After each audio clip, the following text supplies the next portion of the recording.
నందు ప్రియులారా, మీ అందరికీ ప్రభువైన యేసుక్రీస్తు నామమున శుభములు. క్షమాపణ తలుపు తెరుస్తుంది. మార్కు రాసిన సువార్త 2వ అధ్యాయము మొదటి 12 వచనాలలో నలుగురు వ్యక్తులు ఒక పక్షవాయువు గల వ్యక్తిని యేసు ప్రభు దగ్గరికి తీసుకొచ్చారు. ఆ నలుగురు ఆ పక్షవాయువు గల వ్యక్తిని యేసు ప్రభు దగ్గరికి తీసుకొచ్చారు గాని వారు యేసు ప్రభు దగ్గరికి చేరలేకపోయారు. అందుకు కారణం యేసు ప్రభు చుట్టూ మూగి ఉన్న జనసమూహం.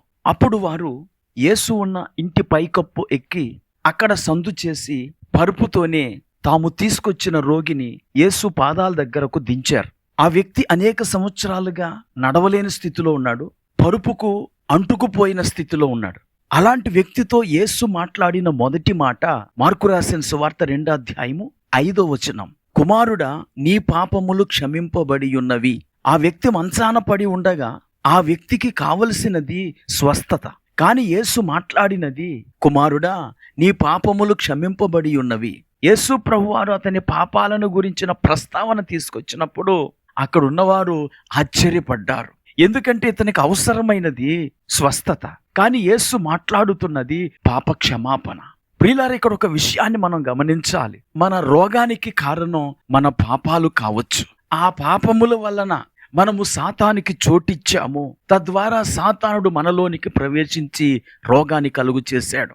ఎప్పుడైతే పాపాలు క్షమించబడ్డాయో రోగము కూడా ఆటోమేటిక్గా మనల నుండి దూరం అవుతుంది. యేసు ప్రభువారు ఆ వ్యక్తితో చెప్పిన 2వ మాట, నీవు లేచి నీ పరుపెత్తుకొని ఇంటికి పొమ్మని వానితో చెప్పాడు. తక్షణమే వాడు లేచి పరుపెత్తుకొని వారందరి ఎదుట నడిచిపోయెను. ప్రియులారా, పాపములు క్షమించబడిన తరువాత స్వస్థతకు తలుపు తెరుచుకుంటుంది, లేదా పాపములు క్షమింపబడిన తరువాత మేలుకు తలుపు తెరుచుకుంటుంది. యెషయా గ్రంథం 59వ అధ్యాయము 2వ వచనంలో, మీ దోషములు మీకును మీ దేవునికిని అడ్డముగా వచ్చనని యెషయా ప్రవచిస్తున్నాడు. ఈరోజు మనిషి యొక్క సమస్య రోగము కాదు, దేవునిని కోల్పోవుట. దేవునిని ఎలాగూ కోల్పోతాం?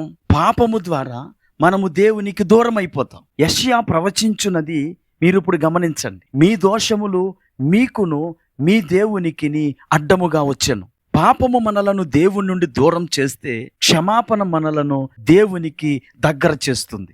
ఈ మాటలు వింటున్న ప్రియ స్నేహితుడా, సోదరి, మీకు రోగ స్వస్థత కావాలి అంటే మీ పాపములు క్షమించబడాలి. మీకు మేలులు జరగాలి అంటే మీ పాపములు క్షమించబడాలి.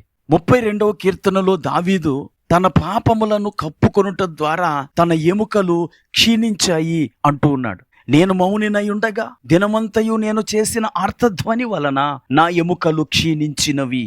ఒప్పుకొనని పాపము, క్షమించబడని పాపము మన ఎముకలను క్షీణింపచేసి మనలను రోగగ్రస్తులనుగా చేస్తుంది.